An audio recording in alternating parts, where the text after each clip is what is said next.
Hi, welcome back to my channel. അപ്പോൾ ഇന്നത്തെ നമ്മളുടെ മീൻ കറീൻ്റെ റെസിപ്പിയാണ് നോക്കുന്നത്. ആദ്യം തന്നെ എണ്ണ വെച്ചിട്ട് ഉലുവ പൊട്ടിച്ചിട്ട് ഉള്ളി ഇട്ട് കൊടുക്കുന്നുണ്ട്. ഉള്ളി നല്ല മൂത്ത് വന്നതിന് ശേഷം അതിലേക്ക് മുളക് പൊടിയും മഞ്ഞൾപ്പൊടിയും മല്ലിപ്പൊടിയും ഇട്ടിട്ട് നല്ലോണം പച്ചമണം മാറുന്നത് വരെ വഴറ്റിയെടുക്കുന്നുണ്ട്. നല്ലോണം വഴറ്റിയെടുക്കാം. നല്ലോണം പച്ചമണം പോവണം, എന്നാലേ മീൻ കറി നല്ല ടേസ്റ്റി ആയിട്ട് വരുള്ളൂ, ആ റെഡ് കളറും കിട്ടുള്ളൂ.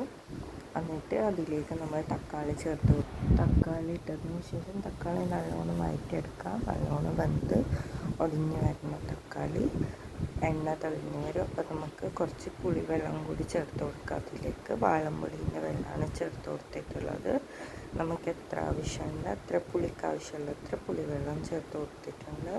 എന്നിട്ട് എണ്ണ നല്ലോണം തെളിഞ്ഞ് വരുന്നത് വരെ അതിനെ നല്ലോണം വേവിച്ചിട്ട് എടുക്കുക.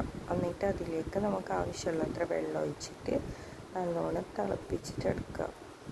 അപ്പോൾ ഞാൻ എനിക്ക് ആവശ്യമുള്ളത്ര വെള്ളം ഒഴിച്ചിട്ട് തിളക്കാൻ വെക്കുന്നുണ്ട്. നല്ലോണം തിളച്ച് വരട്ടെ. അപ്പോൾ നമ്മളിന്ന് കറി വെക്കാൻ പോകുന്ന നത്തോലി മീനിൻ്റെ കറിയാണ്. ഞാൻ ഫ്രീസറിൽ വെച്ചിട്ട് നല്ലോണം ഫ്രീസ് ആയിട്ടുണ്ട്. അപ്പോൾ കറി നല്ലോണം തിളച്ച് വന്നിട്ടുണ്ട്. എണ്ണയുള്ള സൈഡിൽ നല്ലോണം തെളിഞ്ഞ് വന്നിട്ടുണ്ട്. അപ്പോൾ നമുക്കതിലേക്ക് മീനിനെ ഇട്ട് കൊടുക്കാം.